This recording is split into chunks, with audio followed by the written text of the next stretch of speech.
পটাশপুরে 12 চৌকা জলা আয়তনে যেমন বিশাল, জনজীবনের প্রভাবের বিচারে আরও গুরুত্বপূর্ণ। পূর্ব মেদিনীপুরের এই 12 চৌকা একসময় ছিল সোনার শস্য ক্ষেত।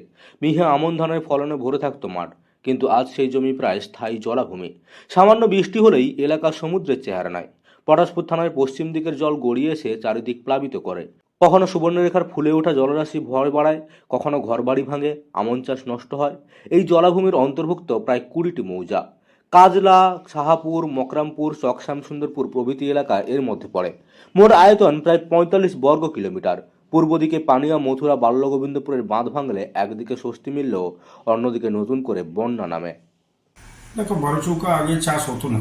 19 শতকে বারোচৌকাতে যে বিপুল পরিমাণ নিম্ন আপার বারোচৌকা, লোয়ার বারোচৌকা, দুটা বারোচৌকাতে যে বিপুল পরিমাণ জল নামতো, সেই জল বাগুই, কেলেঘাই এইসব জল এসে পড়তো। স্বাভাবিক কারণে গ্রামের গ্রাম প্রায় 4টি অঞ্চল, মানে হাজার হাজার একর জায়গা একবারে পতিত হয়ে যেত। কিন্তু 19 শতকের পরে, দেশ স্বাধীনতা লাভের পরে বারোচৌকার কিছুটা ডেভেলপমেন্ট ঘটলেও পুরোপুরি ঘটছিল না। তাতেও ফি বছর বন্যা হলে ধসুরদা, কাশিমপুর, চকগরুড়া এবং লাওয়া, মকরামপুর, সাহাপুর, শ্রীরামপুরের কিছু অংশ, এইসব অংশ ব্যাপকভাবে লোকেরা ক্ষতিগ্রস্ত হতো, আমন ধান পেতই না। তবে 12 চৌকা বরাবর এমন ছিল না। আঞ্চলিক ইতিহাস গবেষক মনমথ দাস তার পটাশপুরের সেকাল একাল গ্রন্থে বলেছেন, 19 শতকের মাঝামাঝি পর্যন্ত এটি ছিল উর্বর নিম্নভূমি।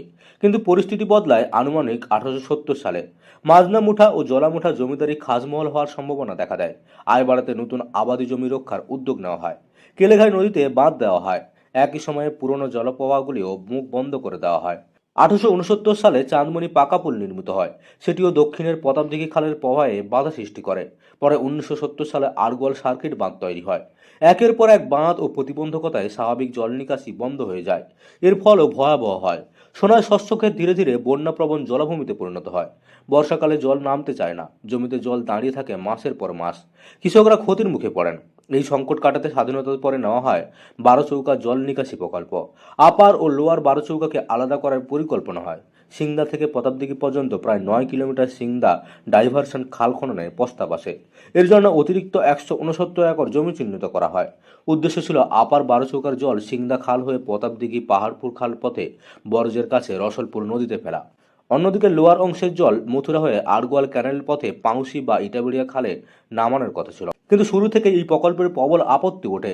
পূর্ব ও পশ্চিমাংশের মানুষ ক্ষোভ প্রকাশ করেন। আংশিক কাজ হলেও তীব্র প্রতিরোধে প্রকল্প থেমে যায়। আজও বর্ষায় বিদ্যুতের কণ্ঠে শোনা যায় সেই ছড়া, হাতি ঝুলু ঝুলু আইলো বান, হাজিয়ে গেল জলা ধান। সোনার শস্যক্ষেত আজও জলাভূমি হয়ে পড়ে আছে। পূর্ব মেদিনীপুরের পটাশপুর থেকে মদন মাইতির রিপোর্ট, লোকাল 18 বাংলা।